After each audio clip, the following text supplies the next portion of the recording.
ago, Tua Tagovailoa is back at practice for the first time since suffering a concussion on September 12th against the Bills. The Dolphins are 2-4 and have won just one game in his absence and haven't scored more than 15 points in any of those games. So let's bring in our Dolphins reporter, Marcel Louis-Jacques, into the conversation. Marcel, what did you see from Tua at practice? Well, first of all, we have to remember, we get a very limited view of practice. It's generally open to the media for about 20 minutes. We see some stretching, some individual drills, but no teamwork. However, what we did see, Tua told us he's been throwing for 5 weeks, right?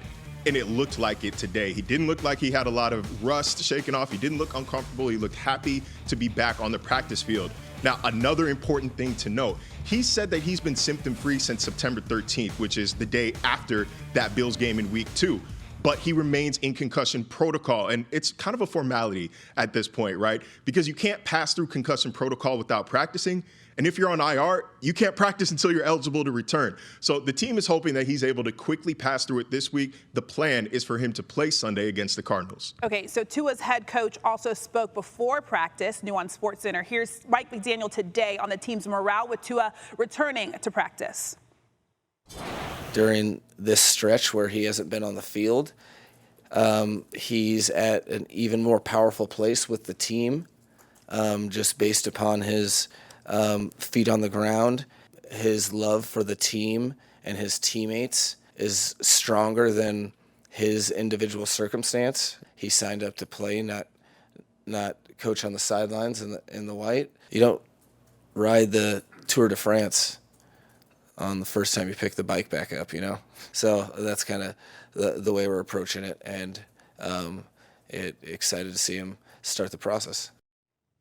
Jason, a very interesting way, interesting analogy that coach is using there. We've seen how ineffective this offense has been without Tua. What can he add to the offense? How effective can he be? Well, they can go back to being in offense. You watch what they've looked like without him. And Tua talked about in his press conference on Monday, it's hard for a quarterback to come in, pick up the footwork, and know exactly where to hit these wide receivers.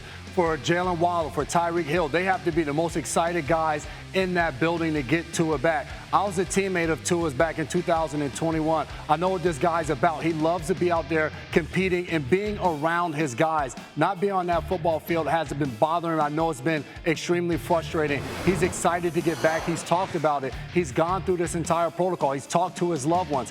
It's easy for all of us on the outside looking in to talk about whether he should or shouldn't play. There's a lot of gray area when it comes to head injuries and things of that nature. He's talked to all of the doctors, and when he's cleared to play, he wants to be out there with his guys. And, hey, anybody that loves Tua, you have to love that he's getting an opportunity to do something that he likes. Mm-hmm.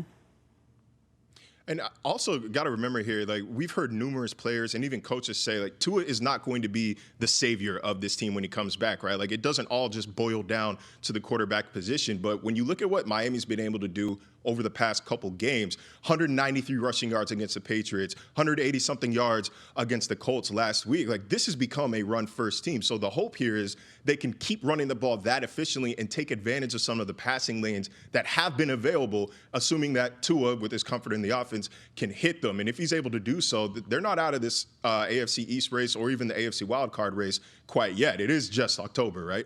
Yeah, we'll see what he's able to do. And, of course, hopefully he's able to stay safe. Jason, Marcel, thank you very much.